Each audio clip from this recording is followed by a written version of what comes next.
الحمد لله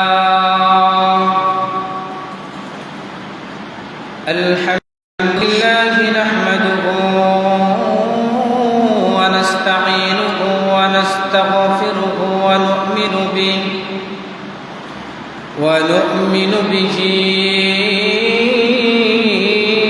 ونتوكل عليه ونعوذ بالله من شرور أنفسنا ومن سيئات أعمالنا من يهده الله فلا مضل له ومن يضلله فلا هادي له ونشهد أن لا إله إلا الله وحده لا شريك له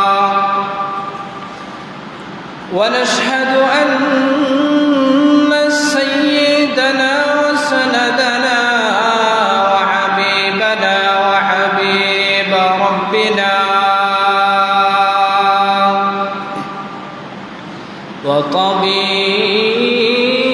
وطبيبنا وطبيب قلوبنا ومولانا محمدا عبده ورسوله الذي أرسله بالحق بشيرا ونذيرا وداعيا إلى الله بإذنه وسراجا منيرا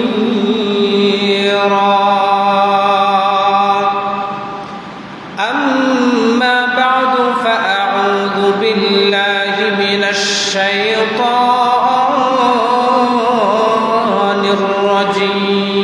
الرجيم بسم الله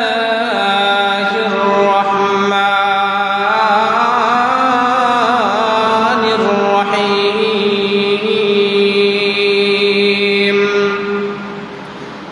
لتجدن أشد الناس عداوة للذين آمنوا اليهود والذين أشركوا ولتجدن أقربهم مودة للذين آمنوا الذين قالوا إنا نصارى ذلك بأن منهم قسيسين ورهبانا وأنهم لا يستكبرون وقال النبي صلى الله عليه وسلم من تشبه بقوم فهو منهم أو كما قال النبي عليه الصلاة والسلام صدق الله مولانا العظيم وصدق رسوله النبي الكريم ونحن على ذلك من الشاهدين والشاكرين والذاكرين والحمد لله رب العالمين صلى الله على سيدنا ومولانا محمد وعلى آله وأصحابه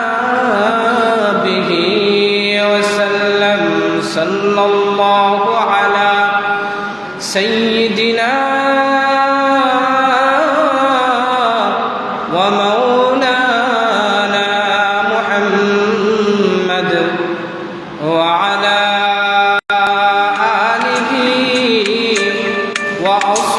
وأصحابه وسلم صلى الله على سيدنا ومولانا محمد وعلى آله وأصحابه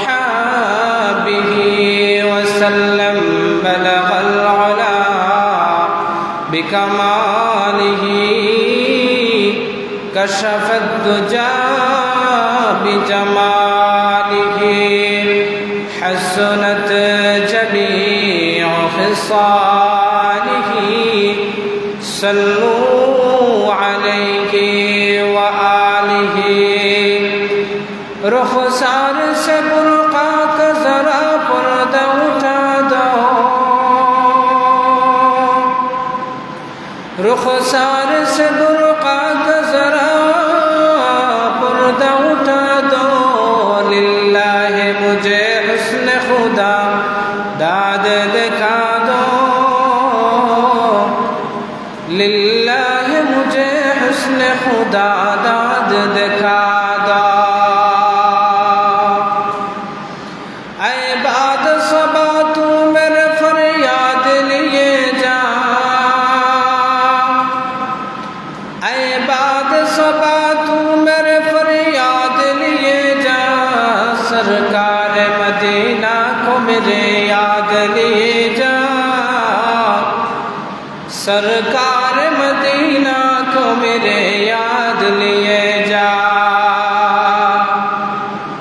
الفت میں برابر کے وفا ہو کے جفا ہو الفت میں برابر کے وفا ہو کے جفا ہو ہر چیز میں لذت ہے اگر دل میں مزہ ہو ہر چیز میں لذت ہے اگر دل میں مزہ ہو میں دور ہو مجبور ہو اے سید عالم میں دور ہو مجبور ہو اے سید عالم دیدار دکھاتے نہیں آواز سنا دو دیدار دکھاتے نہیں آواز سنا دو لا الہ الا اللہ لا الہ الا اللہ لا الہ الا اللہ لا الہ الا اللہ سبحان اللہ الحمد للہ لا الہ الا اللہ لا الہ الا اللہ لا الہ الا اللہ سبحان اللہ الحمد للہ لا الہ الا اللہ لا الہ الا اللہ لا الہ الا اللہ لا الہ الا اللہ محمد رسول اللہ صلی اللہ علیہ وسلم মহান রব্বে করিমের দরবারে অসংখ্য অগণিত শুকরিয়া যে রব্বে করিম আপনাকে আমাকে দুনিয়ার সমস্ত ঝামেলা থেকে ফারিগ করে আল্লাহ রব্বুল আলামিনের মহান হুকুম জুমার নামাজ আদায় করার নিয়তে মসজিদ পর্যন্ত আসার বসার দিনে আলোচনা করার শোনার মতো আল্লাহ তাআলা আমাদেরকে সুযোগ করে দিয়েছেন এই জন্য সেই মহান মালিকের দরবারে দিল থেকে মহাব্বতে কালিমাতুশ শুকর পাঠ করি সকলে পড়ি আলহামদুলিল্লাহ সম্মানিত হাজিরিন আজকে আমরা আমাদের ধারাবাহিক আলোচনা থেকে একটু সরে এসে সমসাময়িক একটা বিষয় নিয়ে আমরা আলোকপাত করার চেষ্টা করব যেই বিষয়টা সম্পর্কে আলোচনা করতে গেলে আমাদের অনেকের হয়তো বা কথাগুলো বুঝে আসতে পারে, আবার নাও আসতে পারে। তবে এতটুকুই আমরা চেষ্টা করব যে কথাগুলো মনোযোগ সহকারে শোনার পাশাপাশি বোঝার চেষ্টা করব। যতটুকু বুঝব ততটুকুর উপরে আমরা সতর্ক হব। সম্মানিত হাজিরিন, আজকে আমরা সম্প্রতি আমাদের দেশের মধ্যে একটা বিষয় খুব ব্যাপক হারে আমরা দেখতে পাই। সেটা হচ্ছে আমাদের দেশের যে হিন্দুত্ববাদী সম্প্রদায় যারা আছে, বিশেষ করে হিন্দুদের অঙ্গ সংগঠন ইসকন, এই হিন্দুত্ববাদী এবং ইসকনের ভয়াল আগ্রাসন আমাদের সমাজের মধ্যে চলতেছে। বিভিন্নভাবে আমাদের মুসলমান নিধনের অপচেষ্টা করা হচ্ছে, মুসলমানদেরকে দাপে দাপে আক্রমণ করা হচ্ছে। সম্মানিত হাজির, এই পরিস্থিতির সম্মুখে আমাদের মুসলমানদের জন্য করণীয় কি, এই বিষয়টা নিয়ে আমরা ইনশাআল্লাহ আজকে আলোকপাত করব। সম্মানিত হাজিরিন, এই জিনিসটা আসলে মারাত্মক একটা জিনিস। আমরা জানি আমাদের দেশের স্বাধীনতা লাভের 54 বছর পূর্ণ হয়ে গেছে। এই স্বাধীনতা লাভের 54 বছরের পর থেকে নিয়ে, স্বাধীনতার পর থেকে নিয়ে এই পর্যন্ত আমরা আমাদের দেশের দিকে তাকালে আমরা দেখতে পাই আমরা মুসলমানরা সংখ্যাধিক্য, মুসলমানদের সংখ্যা বেশি। তবুও আমাদের দেশে যে সংখ্যালঘু যারা আছে, হিন্দু বলেন, বৌদ্ধ বলেন বা খ্রিস্টান বলেন, তাদের সাথে আমরা কিন্তু মুসলমানরা মিলে মিশে সাম্প্রদায়িক সম্প্রীতি বজায় রেখে আমরা চলে আসতেছি। জানি না, আমার তো জানা নেই, আপনারা তো অনেকে আছেন, জানি না আপনাদের জানা আছে কিনা। এই যে স্বাধীনতা লাভের 54 বছর অতিক্রম হয়ে গেছে, পেরিয়ে গেছে, এই সময়ে আপনাদের কি কখনো চোখে পড়েছে? আমার তো চোখে পড়ে নাই যে কোনো মুসলমান অন্যায়ভাবে কোনো হিন্দুদের পূজার উপর আক্রমণ করেছে। এই জিনিসটাকে আপনাদের চোখে পড়েছে? আমার মনে হয় পড়ে নাই। আমিও নিজে দেখি নাই, কারণ আমার এই যে বয়স, এই বয়সে আমি জিনিসটা দেখি নাই। আবারও এমনও কখনো দেখি নাই যে আমাদের দেশের মুসলমান সম্প্রদায় কখনো হিন্দুদের কারোর উপর আক্রমণ করেছে, আক্রমণ করে তাকে প্রকাশ্যে দিবালোকে পিটিয়ে হত্যা করেছে, এমন ঘটনা আমার চোখে কখনো পড়ে নাই। তো এই জিনিসটা আমরা মুসলমান, আমাদের মুসলমানদের একটা নীতি আছে, অমুসলিম তাদের প্রতি একটা সম্প্রীতি আমাদের মধ্যে কাজ করে, যার কারণে দেখা যায় আমরা মুসলমানরা আমাদের ইসলাম যে জিনিসটা শিখিয়েছে যে কারোর উপর কি করা যাবে না, জুলুম করা যাবে না। এই জুলুম, এই জিনিসটা আমাদের থেকে সহজে প্রকাশ পায় না, আমরা এই জিনিসটা করি না, এটা আমাদের ইসলামের শিক্ষা। যার কারণে এতদিন পেরিয়ে যাওয়ার পরেও আমাদের মাধ্যমে এই জিনিসটা কখনো সংগঠিত হয় না যে হিন্দুদের পূজা চলতেছে, আমরা হিন্দুদের পূজার উপর আক্রমণ করেছি, বা অমুসলিমদের কোনো একটা অনুষ্ঠান চলতেছে সেখানে আমরা গিয়ে বাধা প্রদান করেছি, বা তাদের উপর এটা বানচাল করেছি, বা তাদের উপর আক্রমণ করেছি, বা তাদের কাউকে প্রকাশ্যে দিবালোকে পিটিয়ে আমরা হত্যা করেছি। এরকম ঘটনা সাধারণত আমাদের মধ্যে, দেশের মধ্যে এই জিনিসটা দেখা যায়। সম্মানিত হাজির,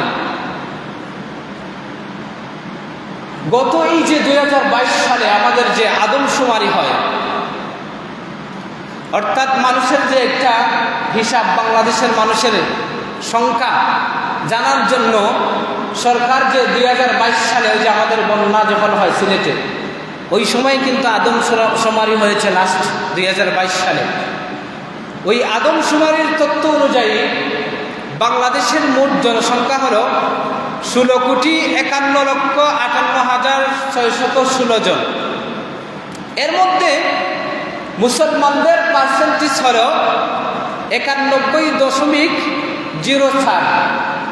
সেই হিসাবে মুসলমানদের সংখ্যা বাংলাদেশের মধ্যে 2022 সালের আদমশুমারির হিসাব অনুযায়ী প্রায় 14.86 কোটি মানুষ মুসলমান বাংলাদেশের মধ্যে বসবাস করতেছে। ধরে নিলাম আমরা 14 কোটি মুসলমান, বাংলাদেশে মুসলমানদের সংখ্যা ধরে নিলাম আমরা কোটি, আর হিন্দুদের সংখ্যা পার্সেন্টেজ হল 7.95%, ধরে নিলাম 8%। তো সেই হিসাবে প্রায় হিন্দুদের সংখ্যা 2022 সালের আদমশুমারির হিসাব অনুযায়ী 1.31 কোটি, অর্থাৎ 1 কোটি, ধরে নিলাম 1.5 কোটি। 1.5 কোটি হচ্ছে হিন্দুদের সংখ্যা, আর মুসলমানদের সংখ্যা কতটুকু? প্রায় 15 কোটি। তো সেই হিসাবে কই 15 কোটি আর কই হচ্ছে 1.5 কোটি, বিরাট একটা তফাৎ না? এই যে বিরাট একটা তফাৎ, মুসলমানদের সংখ্যা বেশি বাংলাদেশের মধ্যে, মুসলিম সংখ্যা গরিষ্ঠ দেশ বাংলাদেশ, এই দেশের মধ্যে আজ পর্যন্ত এসে এই জিনিসটা কি আপনাদের চোখে পড়ে যে মুসলমানরা অমুসলিমদের উপর নির্যাতন করে তাদেরকে এক গড়ি করে রেখেছে? এরকম কি কখনো দেখেছেন? না, দেখেন নাই। তারা সব সময় চেষ্টা করেছে যে এরা আমাদের সমাজের মানুষ, এরা আমাদের দেশের মানুষ, এরা আমাদের সাথে একসাথে মিলেমিশে থাকুক, বসবাস করুক, এরাও হচ্ছে আমাদের দেশের লোক। কখনো একথা বলে নাই যে তোমরা হচ্ছে হিন্দু মানুষ, তোমরা হচ্ছে বিধর্মী, তোমাদের যে এরকম ইন্ডিয়ার মধ্যে মুসলিম নিধন হচ্ছে আজকে ধাপে ধাপে, মুসলিমদেরকে ধাপে ধাপে নির্যাতন করা হচ্ছে, মুসলমান নিধনের অপচেষ্টা করা হচ্ছে, একক রাজ্য হিন্দু রাজ্য এই ইন্ডিয়া প্রতিষ্ঠা করার যে একটা পায়তারা তারা করতেছে। আমরা কি কখনো এই জিনিসটা আমরা করেছি যে ভারতের মতো যেই রকম মুসলমান নিধন করে মুসলমানদেরকে নিঃশেষ করে দেওয়া হবে, বাংলাদেশেও আমরা মুসলমান যারা আছে তাদেরকে, হিন্দু যারা আছে তাদেরকে নিধন করে মুসলমান সংখ্যাগরিষ্ঠ মুসলমান দেশ, মুসলিম দেশ করার এইরকম চিন্তাধারা কি আমরা কখনো করেছি? করি নাই। কারণ হচ্ছে আমাদের এই জিনিসটা, ইসলাম এই জিনিসটা আমাদের শিক্ষা দেয়, বিধর্মীরা যদি তোমাদের সাথে বসবাস করে তাহলে তাদের সাথে সম্প্রীতি বজায় রাখো, তাদের সাথে সুন্দরভাবে চলাফেরা করো, তাদেরকে সুন্দর মতো সুযোগ সুবিধা প্রদান করো। এটা হচ্ছে আমাদের ইসলামের শিক্ষা। সম্মানিত হাজিরিন, কিন্তু আজকে বর্তমান বাংলাদেশে এসে আমাদেরকে এই জিনিসগুলো আজকে দেখতে হচ্ছে যে আমরা মুসলিম সংখ্যাগরিষ্ঠ দেশ বাংলাদেশ, এই দেশের মধ্যে মুসলমানদের সংখ্যা বেশি হওয়ার পরে এই হিন্দুত্ববাদী ভয়াল আগ্রাসন, বিশেষ করে হিন্দুত্বের অঙ্গ সংগঠন ইসকনের মাধ্যমে আজকে মুসলমান ধাপে ধাপে নির্যাতিত হচ্ছে। আজকে মুসলমানদেরকে এই ইসকন, এই হিন্দুত্ববাদীরা প্রকাশ্যে দিবালুকে পিটিয়ে হত্যা করছে। আমাদের মুসলিম দেশে এই জিনিসগুলো হচ্ছে। সম্মানিত হাজিরিন, এগুলো হবেই না বা কেন? কারণ এটা হচ্ছে ইসলামের শুরু লগ্নে থেকে নিয়ে আজও অবধি, এমনকি কিয়ামত পর্যন্ত আল্লাহ তাআলার কোরআনের মধ্যে স্পষ্ট ঘোষণা যে মুসলমানদের সবচেয়ে বড় শত্রু, প্রকাশ্য শত্রু, যারা সবচেয়ে বেশি বিরোধিতা করে তারা হলো 1 নম্বর ইহুদি জাতি, 2 নম্বর হচ্ছে মুশরিক জাতি, যারা আল্লাহ তাআলার সাথে শিরিক করে, অর্থাৎ মূর্তি পূজারী। এরা হচ্ছে মুসলমানদের পরম দুশ্মন, পরম শত্রু। এরা কখনো মুসলমানদের কি হতে পারে না? বন্ধু হতে পারে না। আল্লাহ তাআলা আজ থেকে 1400 বছর আগে তার প্রিয় হাবিব সাল্লাল্লাহু আলাইহি ওয়াসাল্লামের উপর কোরআনে কারীমের আয়াত নাযিল করে এই জিনিসটাই জানিয়ে দিয়েছেন যে নবী আমার, আপনি মুসলমানদের শত্রুদের মধ্যে সবচেয়ে বেশি কাছের শত্রু যাদেরকে আপনি পাবেন তারা হচ্ছে ইহুদি জাতি এবং মুশরিক যারা আছে। আল্লাহ তাআলা কোরআনের মধ্যে এই কথাটাই বলেন, লাতাজিদান্না আশাদ্দান নাসি আদাওয়াতান লিল্লাযীনা আমানুল ইয়াহুদা ওয়াল্লাযীনা আশরাকু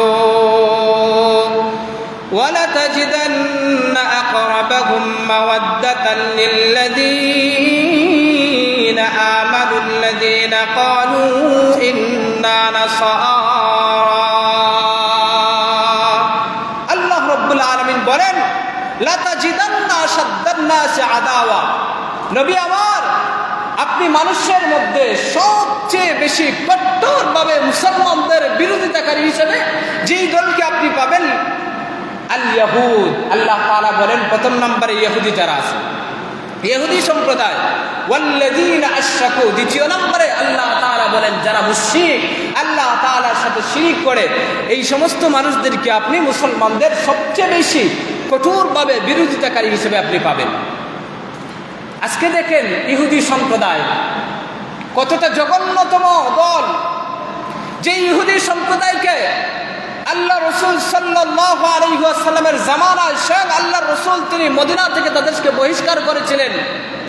তারা এক জায়গার মধ্যে গিয়ে গাঁঠি তৈরি করেছিল, বসবাস করেছিল। সেখান থেকেও হযরত ওমর ইবনুল খাত্তাব রাদিয়াল্লাহু তাআলা আনহুর শাসনামলে তাদেরকে তাড়িয়ে দেওয়া হয়, তাদেরকে বহিষ্কার করা হয়।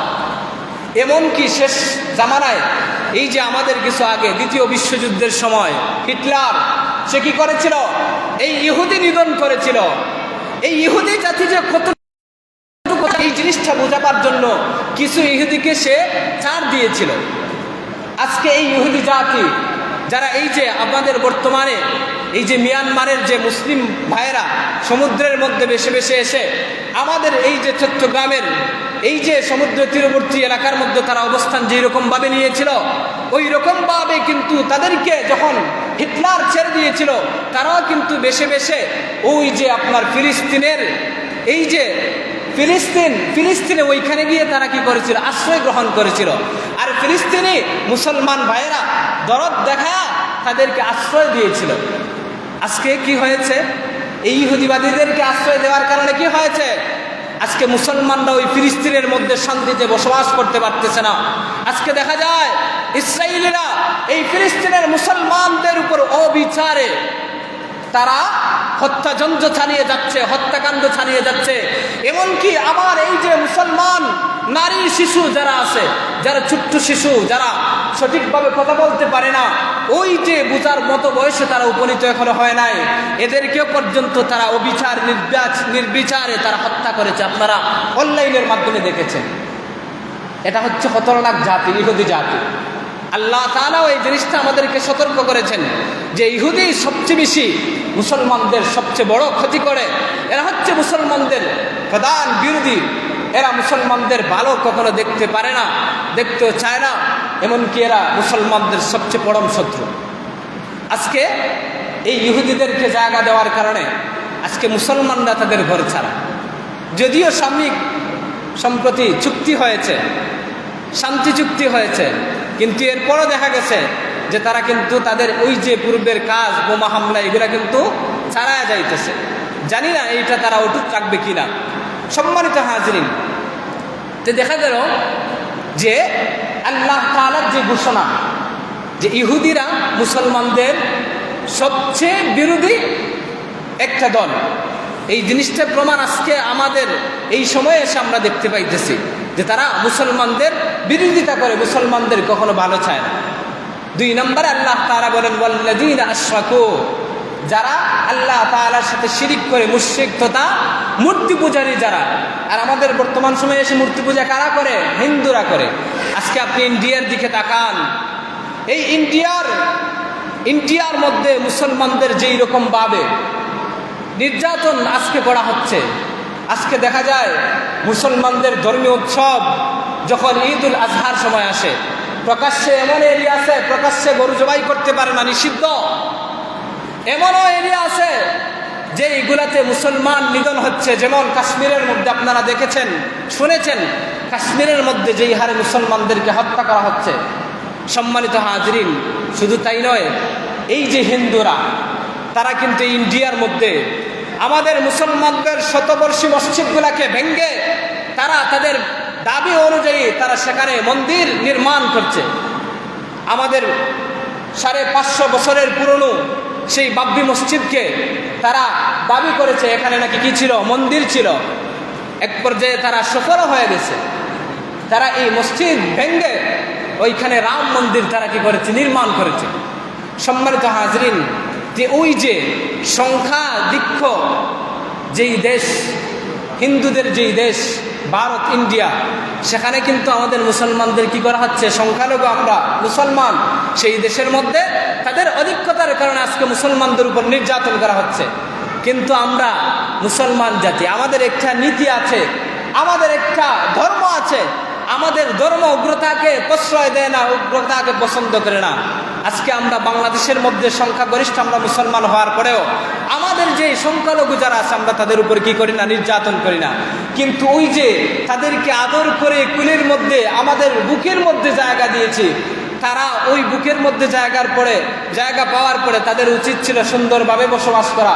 কিন্তু আজকে তারা যেই জিনিসটা দেখা দিতেছে, বহুকাল আর বেশি দেরি নয়, যেই রকম ভাবে ইন্ডিয়ার মধ্যে আমাদের মুসলমানদেরকে নিধন করা হচ্ছে তাদের সংখ্যাধিক্য হওয়ার কারণে, আমাদের মুসলমান ভাইয়েরা সংখ্যালঘু হওয়ার কারণে, অতি দূরে নয় যদি এইরকম ভাবে যদি আমাদের বাংলাদেশের মধ্যে চলতে থাকে যে আমাদের সংখ্যাগরিষ্ঠ মুসলমানদের দেশে এই সামান্য সংখ্যালঘু হিন্দুরা যদি আমাদের উপর অবিচারে যদি প্রকাশ্যে যদি হত্যাকাণ্ড চালায়, আমাদের মা বোনদের ইজ্জত যদি প্রকাশ্যভাবে লুণ্ঠন করে, তাহলেও আমাদের দেশের মধ্যেও ভারতের পরিস্থিতি, ভারতের ইন্ডিয়ার পরিস্থিতি হতে সামান্য সময়ও কিন্তু দেরি হবে না। আমাদের মুসলমানদের একটা ঐতিহ্য আছে, আমাদের মুসলমানদের রক্ত গরম আছে, কিন্তু আমরা এই জিনিসটা আজকে তোমাদের দিকে তাকায়া সম্প্রীতি নষ্ট হবে, আমাদের ইসলাম এই জিনিসটা শিখায় না, উগ্রতা শিখায় না, এজন্য আমরা তোমাদের মুখের দিকে তাকায় তোমাদেরকে সুন্দরভাবে আমাদের কুলের মধ্যে আমাদের বুকের মধ্যে আমরা তোমাদেরকে জায়গা দিয়েছি, কিন্তু এই জিনিসটাকে দুর্বলতা মনে করো না, দুর্বলতা মনে করে আমাদের উপর আক্রমণ করো না, আঘাত করো না। সম্মানিত হাজিরিন, এই যে ইসকন একটা যে দল, একটা হিন্দুদের অঙ্গ সংগঠন যেই দল, এই দলের যে কার্যকলাপ এইগুলো যদি আপনি শুনেন অবাক হবেন। আমরা মুরব্বী যারা আছে, যারা অনলাইন আমরা ব্যবহার করি না, তারা হয়তো বা জানি না, কিন্তু যুবকেরা যারা আছে তারা আজকে অহরহ দেখতেছে যে এই হিন্দুদের এই সমস্ত যুবকের মাধ্যমে আজকে আমাদের মুসলিম যুবতী বোনদের চরিত্র হরণ হচ্ছে, তাদেরকে দর্শন করা হচ্ছে প্রকাশ্যে, আমাদের মুসলিম ভাইদেরকে এই হিন্দুরা প্রকাশ্যে পিটিয়ে হত্যা করছে, এমনকি প্রকাশ্যে জবাই করে তাদেরকে হত্যা করছে। এরকম ঘটনা আজকে আমাদের মধ্যে দেখা যাইতেছে। সম্মানিত হাজরিন, এই যে হিন্দুত্ববাদীর উগ্রতা, এই উগ্রতা অনেক অনেক পিছু থেকে আমাদের দেশের মধ্যে চলে আসতেছে। বেশি দূরে যাব না, সামান্য দূর থেকে আপনাদেরকে কিছু উদ্ধৃতি আপনাদের সামনে পেশ করব, আপনাদের সহজে বোঝার জন্য এবং এর থেকে আমাদেরকে সতর্ক হওয়ার জন্য এই জিনিসগুলা, এই কথাগুলা বলা। সম্মানিত হাজিরিন, এত দূরে যাব না। সর্বপ্রথম যেই জিনিসটা আপনাদের সামনে পেশ করতে চাই সেটা হলো আমাদের সিলেটেরই কথা। আপনারা শুনেছেন, জেনেছেন 2016 সালে, 2000 কত সালে, 16 সালে আমাদের সিলেটে ইসকন মন্দির যে আছে, এই ইসকন মন্দির থেকে প্রকাশ্যে আমাদের ইসকন মন্দিরের পার্শ্ববর্তী একটা মসজিদের মধ্যে প্রকাশ্যে তারা হামলা করেছে। এমনকি ওই যে মসজিদের নামাজরত যে মুসল্লি যারা আছে তাদের অনেকেই হতাহত হয়েছেন, আহত হয়েছে।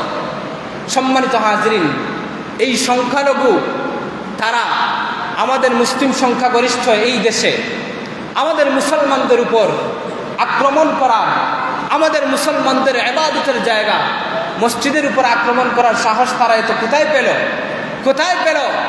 আজকে তোমাদের সংখ্যা হলো গড়ে যদি দেওয়া হয় সর্বোচ্চ 1.5 কোটি, আর আমাদের মুসলমানদের সংখ্যা হলো প্রায় 15 কোটি। যদি 15 কোটি মুসলমান তোমাদের উপর যদি তুতু নিক্ষেপ করে, বেশি কিছু করতে হবে না, সামান্য তুতু যদি নিক্ষেপ করে, তাহলে তো তোমাদের এই যে বাংলাদেশ থেকে বেশি বিদায় নিতে হবে। কিন্তু দেখা গেছে আজকে তোমরা নিজেদের দাপট দেখাও মুসলমানদের উপর, নমনীয় হয়ে থাকবা, সম্প্রীতি বজায় রেখে তোমরা চলবা, এই জিনিসটা আজকে তোমাদের মধ্যে নাই, তোমরা উগ্রতা ছড়াও। সম্মানিত হাজিরিন, 2014 সালেও কিন্তু স্বামীবাগ নামক একটা এলাকা আছে, ওই এলাকার মধ্যে রমাজানুল মুবারকে, আপনারা অনলাইন মারফতে জেনেছেন, রমাজানুল মুবারকে তারাবির নামাজ চলতেছিল। ওই তারাবির নামাজরত অবস্থায় মুসলমানদের উপর ওই হিন্দুদের অঙ্গ সংগঠন ইসকন করতে মুসলমানদের যে মুসল্লিদের উপর আক্রমণ ছাড়ায় তারা, এইগুলোর সাহস তারা কোথায় পায়?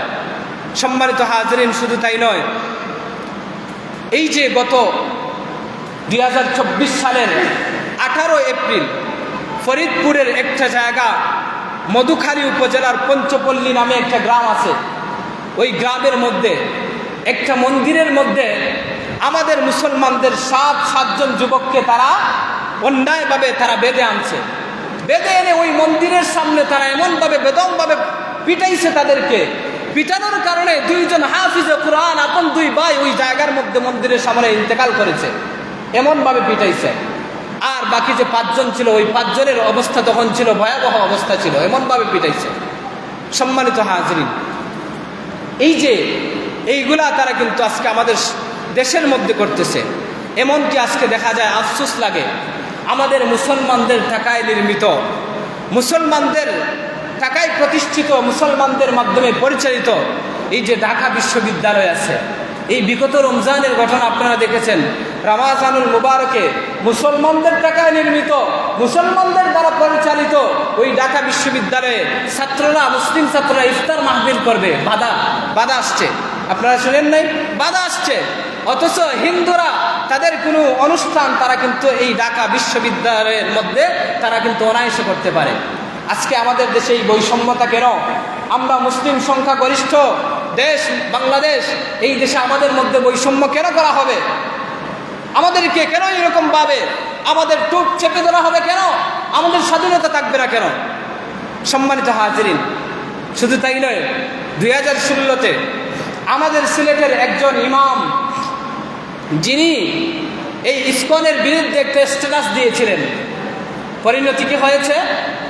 স্ট্যাটাস দেওয়ার কারণে ইসকনের বিরুদ্ধে শুধুমাত্র অনলাইনে একটা কি দিয়েছেন? স্ট্যাটাস দিয়েছেন, একটা লেখা দিয়েছেন। ওই লেখা দেওয়ার কারণে ওই ইমামকে অপহরণ করে তাকে হত্যা করা হয়েছে।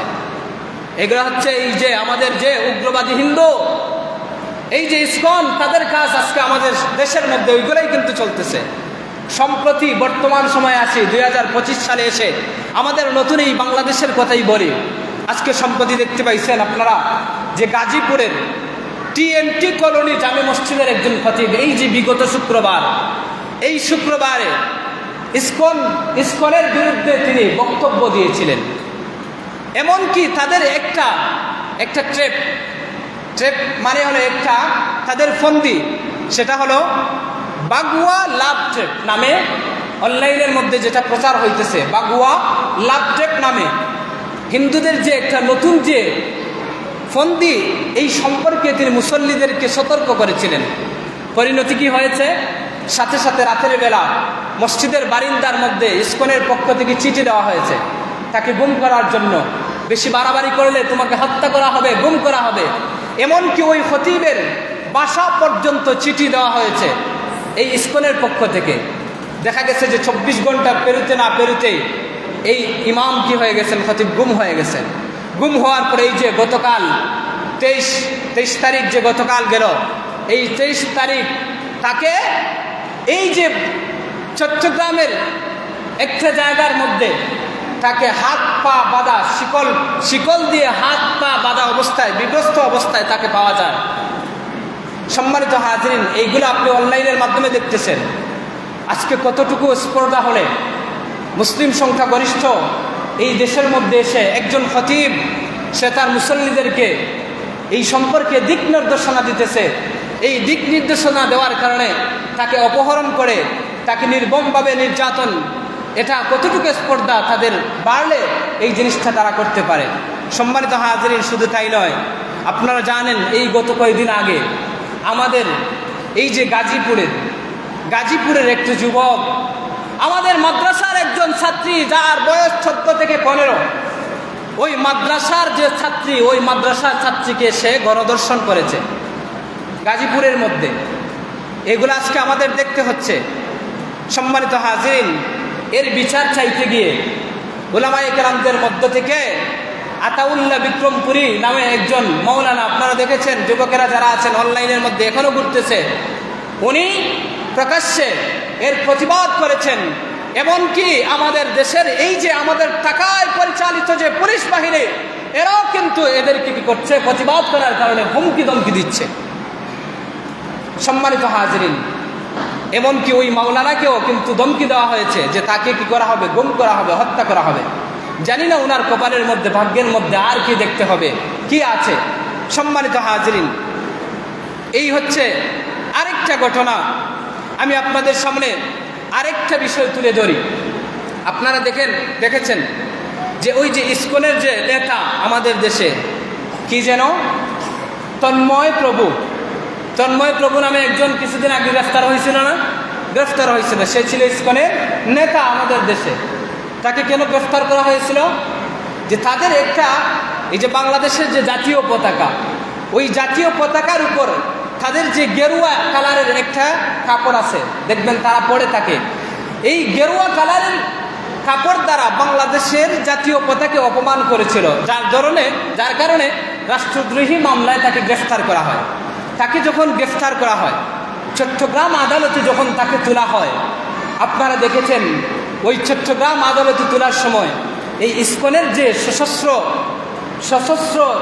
সন্ত্রাসী বাহিনী, তারা কিন্তু ওই আদালত চত্বরেই কিন্তু আক্রমণ করেছিল, অস্ত্রসহ দা বটি ওইগুলা নিয়ে তারা কিন্তু আক্রমণ করেছিল। আক্রমণ যে এই যে আদালত চত্বরের মধ্যে সীমাবদ্ধ ছিল এমন না, বরং আদালত প্রাঙ্গণে আদালতের পাশে একটা মসজিদ ছিল, ওই মসজিদের উপরও তারা প্রকাশ্যে হামলা করেছে।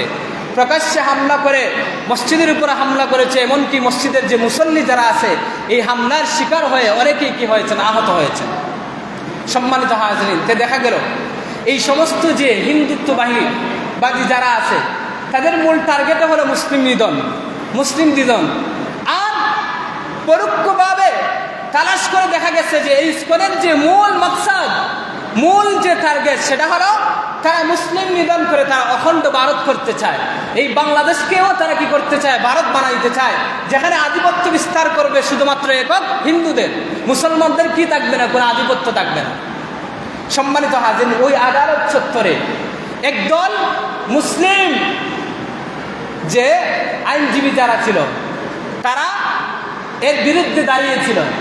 এর বিরুদ্ধে দাঁড়ানোর পরে ফলাফল কি দেখা গিয়েছিল, যে আমাদের দেশের যে সাইফুল ইসলাম আলিফ নামে একজন মুসলমান উকিল আইনজীবী, তাকে প্রকাশ্যে এই হিন্দুত্ববাদী ইসকন সম্প্রদায় তারা প্রকাশ্যে জবাই করে জনসম্মুখে তাকে কি করেছে, হত্যা করেছে। সম্মানিত হাজরিন, এই যে কয়েকদিন আগে, দুই একদিন আগে আরেকটা ঘটনা এই বুয়েটের মধ্যে দেখা গেছে। সে মুসলিম তরুণীকে গণদর্শন করেছে, আবার ওইটা বুক ফুলাইয়ে সে প্রকাশ করতেছে, অনলাইনের মধ্যে সে প্রচার করতেছে যে মুসলিম নারীকে সে কি করেছে, এই হিন্দু যুবক, তার নাম হলো শ্রীশান্ত রায়, সে একজন মুসলিম বোনকে দর্শন করে, এমনকি তার দর্শনের লিস্টিও সে অনলাইনের মধ্যে সে প্রচার করতেছে। সম্মানিত হাজিরিন, এই বিগত কয়েকদিন আগে আপনারাও দেখেছেন যে নর্থ সাউথ ইউনিভার্সিটি যে আছে, ওইখানে কোরআন অবমাননা হয়েছে। একজন হিন্দু যার নাম হলো অপূর্ব পাল, এই অপূর্ব পাল কর্তৃক হিন্দু যুবক প্রকাশ্যে ভিডিও ধারণ করে, লাইভের মধ্যে এসে ভিডিও ধারণ করে আমাদের যে মুসলমানদের যে কোরআন, মুসলমানদের কোরআনকে সে মাটির মধ্যে ফেলে প্রকাশ্যে লাথি দিচ্ছে, নাউজুবিল্লাহ, প্রকাশ্যে লাথি দিতেছে।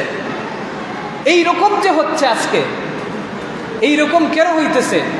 আজকে আমরা ওই যে তাদেরকে বেশি আদর করে ফেলেছি, আদর করতে করতে বুকে জায়গা দিছি, দিনের মধ্যে জায়গা দিছি। এমনকি তো আজকে তো এমনও বক্তব্য আমাদের শুনতে হয় যে আমাদের দুই চারটা ভোট পাওয়ার জন্য আমাদের মুসলিম প্রতিনিধিরা তাদেরকে আদর করতে করতে এমন অবস্থা, তারা বলে যে মুসলমানদের রোজা আর হিন্দুদের পূজার মধ্যে কি নাই, কোনো ডিফারেন্স নাই, কোনো পার্থক্য নাই, নাউজুবিল্লাহ। এইরকম করতে হচ্ছে, এইরকম আমাদের শুনতে হচ্ছে। সম্মানিত হাজিরিন, এইগুলা আমরা তাদের মন পাওয়ার জন্য করি, কিন্তু তারা কি আমাদের মন পাওয়ার জন্য কিছু করে? আমাদেরকে তো বৃদ্ধাঙ্গুলি আমাদের দেখায়, এজন্য তো তারা প্রকাশ্য ওইগুলা করে। সম্মানিত হাজিরিন, এই যে ইসকনের অপতৎপরতার মধ্য থেকে কিছু অপতৎপরতা ওলামায়ে কেরাম অনলাইনের মাধ্যমে বিভিন্ন পর্যায়ে মসজিদ থেকে, মিম্বর থেকে, ওয়াজ মাহফিল থেকে, মাদ্রাসা থেকে এই জিনিসগুলো মুসলমানদেরকে সতর্কবাণী করছেন।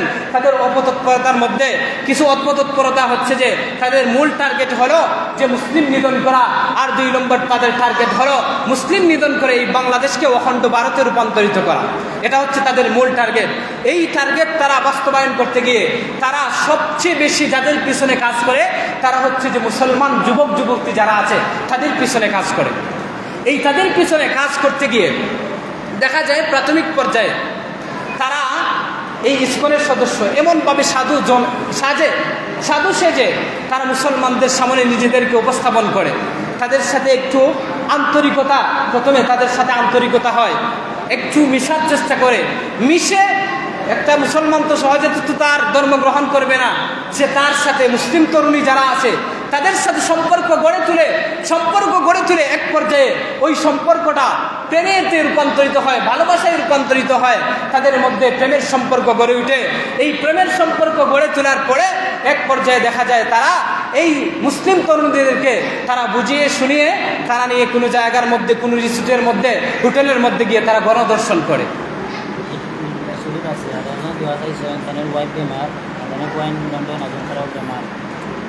তো দেখা গেছে এই যে গণদর্শন, এর দ্বারা উদ্দেশ্য হলো যে তাদের উদ্দেশ্য যে মুসলিম এবং হিন্দু উভয়ের সংমিশ্রণে যেন নতুন একটা জাতি তারা এই সমাজের মধ্যে উপহার দিতে পারে। আচ্ছা বলেন তো দেখি, একজন হিন্দু যদি জোর করে বুঝায় শোনায় ধর্মান্তরিত করে একজন মুসলিম নারীকে যদি বিয়ে করার পরে এই যে স্বামী হইল হিন্দু আর স্ত্রী হইল মুসলমান, তাদের সংমিশ্রণে যে একটা সন্তান জন্মগ্রহণ করবে, এটা তো একটা নতুন একটি জাতিতে রূপান্তরিত হবে। এই যে নতুন একটি জাতি তারা সমাজের মধ্যে তারা উপহার দিতে চায়। সম্মানিত হাজিরিন, এরা শুধু এটাতেই শুধু ব্যস্ত না, অনেক সময় দেখা যায় তারা ব্ল্যাক ম্যাজিক নামে আমরা অনেকেই শুনেছি, ব্ল্যাক ম্যাজিক, তারা ব্ল্যাক ম্যাজিকের মাধ্যমে মুসলিম তরুণী যারা আছে তাদেরকে তাদের প্রতি আকর্ষিত করে, তাদেরকে একদম পাগলপাড়া করে ফেলে, পাগলপাড়া করে তারা তাদের নিজেদের স্বার্থ উদ্ধার করে। সম্মানিত হাজিরিন, এই বিষয়গুলা থেকে আমাদের করণীয় যে জিনিসটা, এই জিনিসটা আমাদেরকে বুঝতে হবে। সম্মানিত হাজিরিন, আমাদের করণীয়ের মধ্য থেকে সর্বপ্রথম করণীয় হলো মুসলমানরা তাদের নিজেদের যে আকিদা আছে, আকিদা ঈমানকে সে দৃঢ় করবে, মজবুত করবে। কারণ আকিদা যদি দৃঢ়তা থেকে থাকে, ঈমান যদি মজবুত থাকে, তাহলে বিধর্মীরা তার মনের উপর, তার ঈমানের উপর প্রভাব ফেলতে পারবে না। এটা হচ্ছে আমাদের প্রথম নম্বর করণীয়। 2 নম্বর করণীয় হলো আমাদের পরিবারে আমাদের নজরদারি বাড়াতে হবে। সময় আছে, একটু অপেক্ষা করেন, কথাগুলো বলতে দেন, এগুলো জানা আমাদের দরকার। যদিও 5 মিনিট লেট হয়, এগুলো আমাদের জানা দরকার। ফ্যামিলির মধ্যে নজরদারি করবেন। আপনার মেয়ে, আপনার বোন কলেজের মধ্যে পড়ে, হাই স্কুলের মধ্যে পড়ে, ইউনিভার্সিটির মধ্যে পড়ে, আপনি আপনার মেয়ের উপর নজরদারি করেন। আপনার মেয়ে কি ওই হিন্দুদের সাথে মেলামেশা করে কিনা, তাদের সাথে সম্পর্ক আছে কিনা, হিন্দু স্টুডেন্ট যারা আছে তাদের সাথে এই যে তাদের মধ্যে তারা পড়ে কিনা। এই জন্য আপনি আপনার ঘরের মধ্যে, ফ্যামিলির মধ্যে আপনি নজরদারি করেন। আপনার সন্তান কোথায় যাইতেছে, আপনার বোন কার সাথে সে উঠা বসা করতেছে, এই জিনিসটা নজরদারি করেন। 3 নাম্বার যে জিনিসটা, সেটা হলো আমাদের শুধুমাত্র ফ্যামিলিতে নজরদারি করলে হবে না, আমাদের সর্ব সেক্টরে, সর্বমহলে এই জিনিসটার নজরদারি করতে হবে, সতর্কতা বাড়াইতে হবে, যেন কোনোভাবে আমাদেরকে এই রকম ফাঁদে যেন আমাদের মুসলিম যুবক যুবতী যেন পড়তে না হয়। এই জিনিসগুলো সতর্কতা আমাদেরকে বাড়াইতে হবে। 4 নাম্বার হলো, যদি দেখা যায় এই রকম কোনো বিষয় যদি সংঘটিত হয়ে যায়, তাহলে আমরা যেহেতু আইনের প্রতি শ্রদ্ধাশীল, আমরা আইনি পদক্ষেপ নিব। কখনো কখনো প্রয়োজনে আমরা মুসলিম নারীর সম্ভ্রম যদি হানি হয়, তাহলে কখনো কখনো আমরা তার বদলা নিতে গিয়ে রাসূল করিম সাল্লাল্লাহু আলাইহি ওয়াসাল্লামের সিরাতকে আমরা ফলো করব। রাসূলের সিরাতের মধ্যে কি আছে? আল্লাহ রাসূল সাল্লাল্লাহু আলাইহি ওয়াসাল্লাম যখন হিজরত করে মক্কা থেকে মদিনার মধ্যে যান, মদিনার মধ্যে যাওয়ার পরে ওইখানে একটা ইহুদি সম্প্রদায় ছিল, বড় গোষ্ঠী, যেটা হলো বনু কায়নুকা। ইহুদি সম্প্রদায়ের মধ্যে কিছু যুবক মিলে একজন মুসলিম নারীকে তারা ইজ্জত হানি করে, তাদের কাপড় চোপড়, ওই নারীর কাপড় চোপড় খুলে ইজ্জত হানি করে। আল্লাহ রাসূল সাল্লাল্লাহু আলাইহি ওয়াসাল্লাম সাথে সাথে মুসলমানদের বাহিনীকে নিয়ে ওই যে বনু কায়নুকা, ওই বনু কায়নুকাকে তারা অবরুদ্ধ করলেন। 15 দিন তাদেরকে অবরুদ্ধ করে রাখলেন। শেষ পর্যায়ে তারা আল্লাহ রাসূল সাল্লাল্লাহু আলাইহি ওয়াসাল্লামের কাছে আত্মসমর্পণ করলো। আত্মসমর্পণ করার পরে আল্লাহ রাসূল সাল্লাল্লাহু আলাইহি ওয়াসাল্লাম ওই ইহুদি সম্প্রদায়কে মদিনা থেকে বহিষ্কার করে দিলেন। যদি কখনো এমন হয় যে আইনি পদক্ষেপের মাধ্যমে আমরা যদি সঠিক তদন্তের মাধ্যমে যদি আমরা সঠিক সুষ্ঠু বিচার যদি না পাই, তাহলে আমরা কিন্তু মুসলমান জাতি, আমাদের একটা ঐতিহ্য আছে, আমাদের একটা নীতি আছে, আমরা আমাদের ওই যে পূর্বের নীতি, আমরা আমাদের রাসূলের সিরাতের উপর আমরা চলে যাব। ওই সিরাত, আল্লাহ রাসূলের সিরাত থেকে আমরা এই বিষয়ে সিদ্ধান্ত নিতে বাধ্য হব। এই সমস্ত মানুষ যারা আমাদের উপর ধাপে ধাপে তারা অত্যাচার করতেছে, আমাদের মুসলিম বোনদেরকে দর্শন করতেছে, যদি সামনে যদি এভাবে আগাইতে থাকে, তাহলে আমরাও তাদেরকে বাংলাদেশ ছাড়া করতে বাধ্য হব। সম্মানিত হাজিরিন, এজন্য আমাদের এই বিষয়ে খুবই সতর্ক থাকতে হবে। আমাদের প্রত্যেক পর্যায়ে সতর্ক থাকতে হবে যেন আমাদের কোনো মুসলমান ভাই মুসলিম বোন যেন তাদের সাথে মিলেমিশে যেন কখনো যেন একাকার না হয়ে যায়, কখনো যেন তাদের এই যে বলির শিকার যেন না হতে হয়, এই বিষয়টা আমাদের খেয়াল রাখতে হবে। আমরা প্রত্যেক সেক্টর থেকে আমাদের সরকার মহোদয়, সরকারের দায়িত্বে যারা আছেন তাদেরকে আমরা অনুরোধ করে বলি যে আমরা সংখ্যাগরিষ্ঠ মুসলমানের দেশ, এই দেশে যদি এরকমভাবে চলতে থাকে তাহলে কিন্তু সরকারের দায়িত্বে যারা আছেন মুসলমানরা যদি রক্ত গরম হয়ে যায় তাহলে কিন্তু মুসলমানদেরকে আর সামাল দিতে পারবেন না। এজন্য যত তাড়াতাড়ি সম্ভব এর যথাবিহিত ব্যবস্থা যেন তারা নেয়, এই জিনিসটাই আমরা এখান থেকে মেসেজ দিতে চাই। আল্লাহ রাব্বুল আলামিন যেন আমাদের মুসলিম সমাজকে যেন এই হিন্দুত্ববাদী আগ্রাসন এবং এই যে ইসকনের যে এই যে অপতৎপরতা, এই অপতৎপরতার কবল থেকে যেন আল্লাহ তাআলা আমাদেরকে হেফাজত করেন। ওয়া আখিরু দাওয়ানা আনিল হামদুলিল্লাহি রাব্বিল আলামিন।